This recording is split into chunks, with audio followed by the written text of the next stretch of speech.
ఇదే కాదు 7వ తారీఖున మరమగ్గాలకు 500 యూనిట్లు, చేనేత మగ్గాలకు 200 యూనిట్లు ఉచిత విద్యుత్ ఇచ్చాం.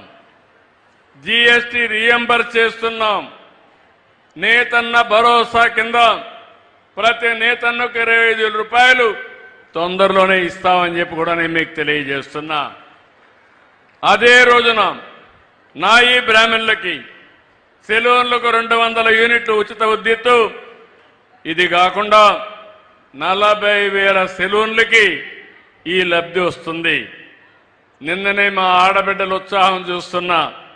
స్త్రీ శక్తి ఉచిత బస్సు ప్రయాణం ఏమమ్మా ఆడబిడ్డలు ఆనందంగా ఉన్నారా లేదా? మీరు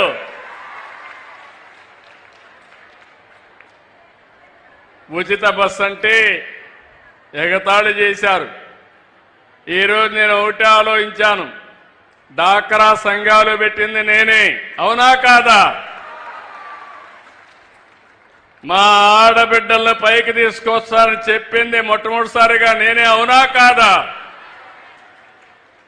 వంట చేయాలంటే కష్టమని, అవసరమైతే మగవాళ్ళు కూడా చేయగలుగుతారని మొట్టమొదటిసారిగా దీపం కార్యక్రమం మీద వంట గ్యాస్ ఇచ్చానా లేదా మీకు? ఈరోజు 3 సిలిండర్లు ఉచితంగా ఇస్తున్నామా లేదా? ఈరోజు ఇలాంటి కార్యక్రమాలు ఇచ్చి మొబిలిటీ. ఈరోజు కొంతమంది ఆడబిడ్డలు పనిచేస్తారు. కాకినాడకు పోవాలంటే డబ్బులు కావాలి, రాజమండ్రి పోవాలంటే డబ్బులు కావాలి.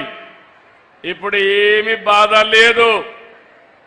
చంద్రన్న పేరు చెప్పి బస్సులో ఎక్కి, పవన్ కళ్యాణ్ గారి పేరు చెప్పి బస్సులో ఎక్కి జల్సాగా వెళ్ళిపోవచ్చు మీరు. అలాంటి వసతి కల్పించాం.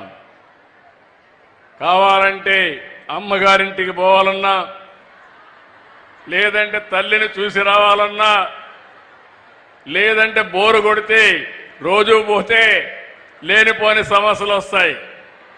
అవసరం అనుకుంటే మీరు మీ కుటుంబ సభ్యులు పుణ్యక్షేత్రాలకు కూడా వెళ్ళి దేవుడి దర్శనం చేసుకోవాలన్నా చేసుకునే ఏర్పాట్లు కల్పించాం. శ్రీశైలం పోవాలన్నా, సింహాచలం పోవాలన్నా, తిరుపతి పోవాలన్నా, ఎక్కడికి పోవాలన్నా మీకు అలాంటి ఏర్పాట్లు